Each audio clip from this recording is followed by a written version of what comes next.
Alright, Pistons fans, so in today's video, we're going to be talking about last night's game, Pistons versus Bulls. Pistons take the L 114 to 108 against the Chicago Bulls. And it was to be expected with a understaffed Pistons team tonight, but there's still a lot that we can break down from this game and a lot that we can discuss. But before we get to that, please make sure you guys like this video. As always, today's like goal will be 115 likes. Subscribe to the channel if you're new. I appreciate the 5,000 people I currently have on here right now. And yeah, play the intro. Subscribe to Joe Polo 10.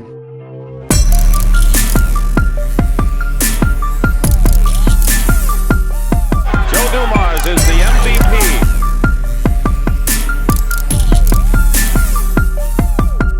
Detroit basketball. Okay, so the Pistons were undermanned tonight, understaffed. No Killian Hayes. He is out with a thigh injury, I believe. No Isaiah Stewart. Hamidou Diallo, he played in this game, but he also went down with some small injury as well. And a lot of our guys were banged up, coming off of a 3-game winning streak. I wish we could have kept it going, but it is what it is. A lot of our guys weren't there tonight to help us out and try to win this basketball game. And in this game in particular, the mid-range king, DeMar DeRozan, dropped 36 points against us, and he played just about as good as he's been playing for the majority of this season. This guy, DeMar DeRozan, some people even have him as one of their MVP candidates. DeMar has just been a beast this season. I know the LA Lakers fans out there regret, not going after him and going for Russell Westbrook. So, DeMar DeRozan tonight just killed us, as he always does. Even back in his Toronto days, there's this famous highlight play where he had a game-winning dunk against the Pistons. I'll put that link in the description box below if you guys want to go watch that. But great game from him.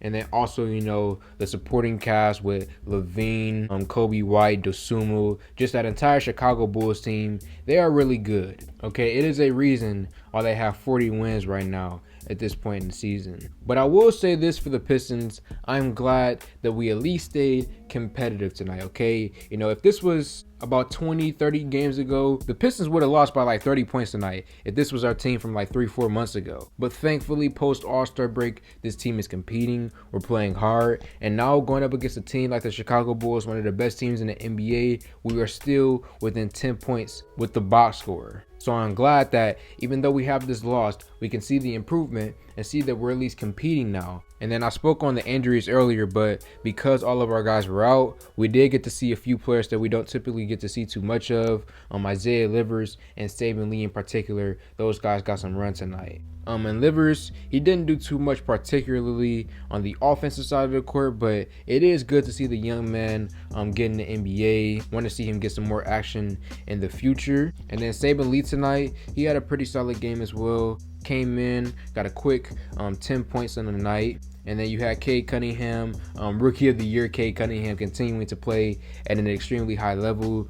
Tonight he was shooting the basketball really well, finished with 9 for 15 from the field. He actually got to the free throw line a little bit tonight, which is rare because most of the time the referees never show Cade Cunningham any love. He also continued to control the pace of play. As I mentioned in previous videos, one of the best aspects to his game right now is that he's able to control the game when he chooses to. But then lastly, the biggest negative, he had a lot of turnovers tonight. I don't know if this stat is correct, but I believe he had around 7 turnovers to end the game. So that wasn't good, obviously, but for the most part, he was the best Pistons player tonight, and he did lead us in this game, even though we took the L in the end. But a little more things from this game. The referees, I would say that a few too many calls went the Bulls' way, in my personal opinion. You guys know I don't complain about the refs, but tonight it kind of felt like they were slanted in the Bulls' direction. Then just in general in this game, not much defensive play. It was a fairly high-scoring basketball game. A lot of three-pointers, a lot of open lanes to the basket. Just not much defense on both teams tonight, the Chicago Bulls and the Detroit Pistons. Shout out to Marvin Bagley. Didn't get to see too much of him in this game because, again, with no Killian Hayes, you don't really get to see him involved as much without a guy like Killian out there. But he did have one really cool play where I believe it was around 15 seconds left in the game and the Pistons were down, but he hit a three-pointer and got us within a score of tying the game. Now, the Pistons obviously lost in the end, but it was still cool to see Marvin hit a clutch three like that. And that's basically everything from this game, man. Not too much more I could talk about. The Pistons just tried their best tonight, understaffed, against one of the best teams in the NBA, who are kind of understaffed themselves, you know, without Patrick Williams and Caruso. So the Pistons tried, they gave an effort, but they lost in the end. I'm not too mad. We were just on a 3-game winning streak. The team has been playing well recently, and tonight was another competitive loss. So Pistons fans, let me know your thoughts in the comment section below. Like this video, comment on this video, share this video. Thank y'all for 5K, and I'm out.